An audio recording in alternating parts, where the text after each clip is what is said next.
Oke guys, di video kali ini saya akan menceritakan kisah Yo Yong Chul, iaitu kisah pembunuh bersiri yang pernah terjadi di Korea Selatan.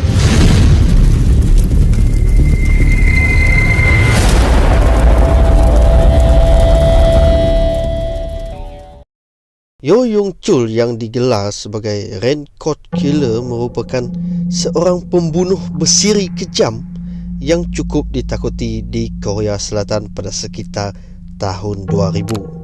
Sepanjang siri pembunuhannya dari tahun 2003 hingga 2004, dia telah membunuh seramai 21 orang, di mana kebanyakan mangsanya adalah pelacur wanita dan warga emas yang kaya raya.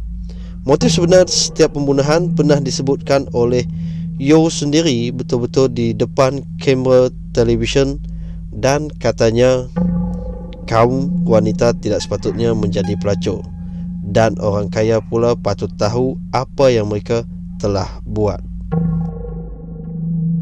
Biodatanya secara ringkas, Yo Yong Chul dilahirkan pada 18 April 1970 di South Korea Selatan. Hidup dalam kemiskinan serta dibesarkan dengan keadaan keluarga yang berantakan telah mempengaruhi Yo Yong Chul untuk melakukan pelbagai aktiviti jenayah, termasuk mencuri dan merompak bagi menampung kehidupan. Jadi rutin keluar masuk penjara itu adalah satu perkara biasa baginya. Yo pernah melayari bahtera perkahwinan, namun tidak berkekal lama. Semuanya gara-gara Yo sendiri yang telah ditangkap atas kesalahan merogoh seorang gadis remaja berusia 15 tahun. Selepas dibebaskan dari penjara pada tahun 2002, Yo bertindak semakin agresif dengan mula mensasarkan warga emas dan pelacur sebagai mangsa dia. Dari bulan September sehingga November 2003, Yo telah membunuh beberapa orang pasangan warga emas yang berharta menggunakan modus operandi yang sama. Yo memasuki rumah sasarannya dan kemudian menetak mangsa sampai mati dengan tukul. Dalam setiap kes siasatan awal yang dijalankan oleh pihak polis di tempat kejadian mendapati kes pembunuhan Yo dilihat bermotifkan rompakan. Walau bagaimanapun, tiada sebarang wang atau barang berharga milik mangsa didarikan. Perkara ini sedikit sebanyak telah mengelirukan pihak polis. Pada hakikatnya, ia memang sengaja dan dirancang oleh Yo. Pada bulan Mac 2004, Yo pula menjadikan pelacur wanita pula sebagai mangsanya. Mangsa akan diumpan untuk datang ke apartmen sebelum kepala mereka akhirnya dihentak dengan tukul. Tidak cukup dengan itu guys, hati serta jantung mangsa turut dimakan oleh Yo ni guys. Ni kira kes psikopat lah, kalau kita boleh diklasifikasikan sebagai psikopat. Jadi mayat-mayat mangsa yang kemudiannya dikerat serta dilupuskan akan ditanam di sekitar kawasan pegunungan Seoul di Korea Selatan sana guys. Yo akhirnya berjaya ditangkap pada tahun 2004 oleh pihak polis hasil maklumat dan kerjasama beberapa orang muncikari, iaitu bapa ayam.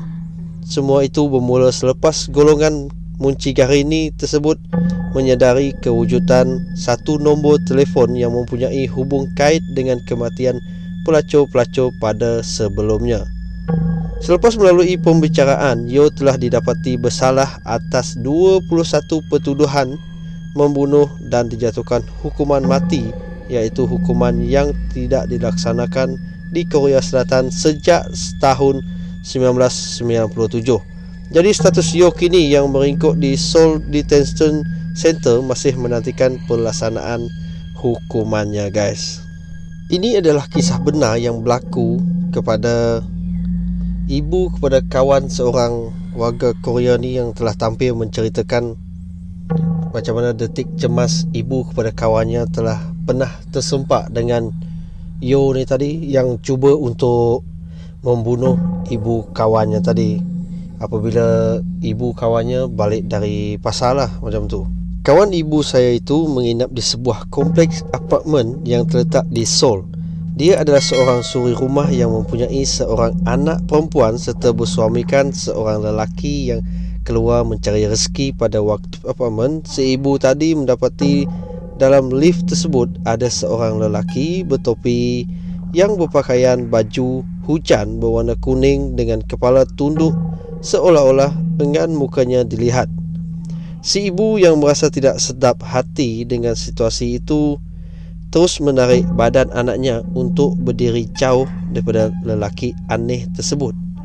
Namun apa yang betul-betul menakutkan si ibu adalah ketiadaan butang nombor lift lain menyala selain butang nombor yang ditekannya sendiri.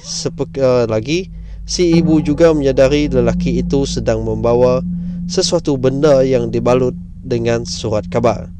Disebabkan rasa panik, si ibu bertindak mengeluarkan telefon bimbit lalu berpura-pura menelpon suaminya yang kebetulan pada masa itu tiada di rumah.